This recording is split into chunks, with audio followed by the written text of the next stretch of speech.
লাজিজ কিচেনে আপনাদের সবাইকে স্বাগত। আমরা আজকে হাজির হয়েছি আরও একটি নতুন রেসিপি নিয়ে। আজকে আমরা করে দেখাবো বাসন্তী পোলাও। এই বাসন্তী পোলাওর জন্য আমি এখানে 1 কিলো চাল ভালো করে ধুয়ে এই স্ট্রেনারের সাহায্যে জলটাকে ঝরিয়ে নিচ্ছি।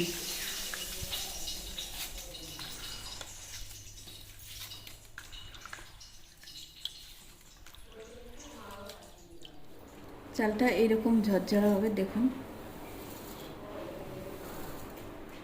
এই চালটিকে আমরা এবার হলুদ, একটু জিরা গুঁড়ো,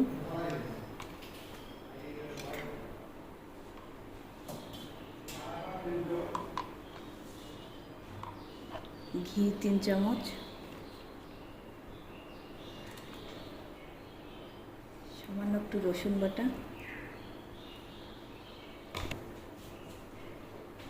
একটু আদা বাটা। এটা দিয়ে আমরা প্রায় 15 থেকে 20 মিনিট মেখে রেখে দেবো।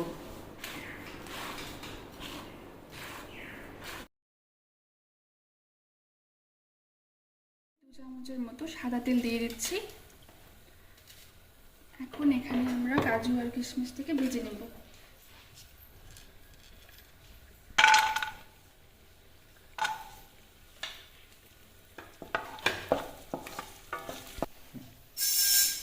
এটা ভাজা হয়ে গেছে, এখন এটাকে তুলে নিচ্ছি আমরা। এখানে 4 চামচের মতো ঘি দিয়ে দিচ্ছি এখন।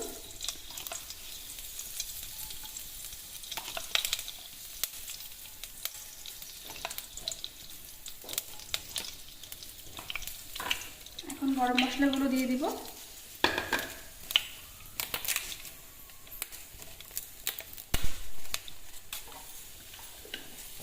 তেজপাতা, দারচিনি,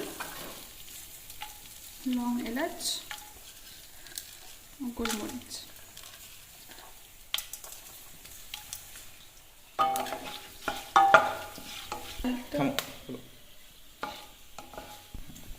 আমরা এখন চালটা দিয়ে দিব এখানে।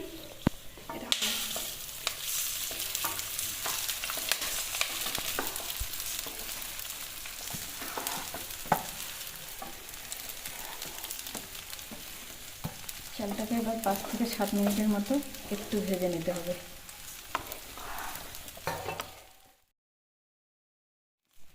আমাদের চালটি ভাজা হয়ে গেছে, আমরা এখন এটাকে নামিয়ে নেব।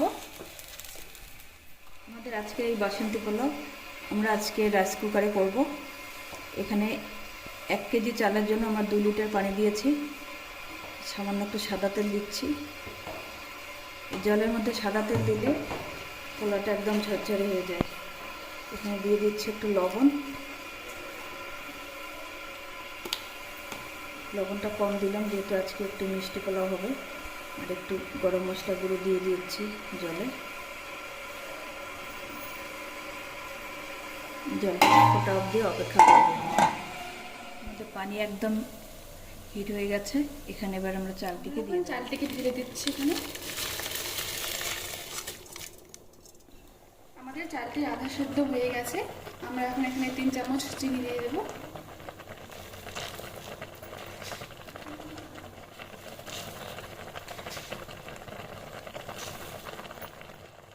আমাদের বাসন্তী পোলাও রেডি হয়ে গেছে।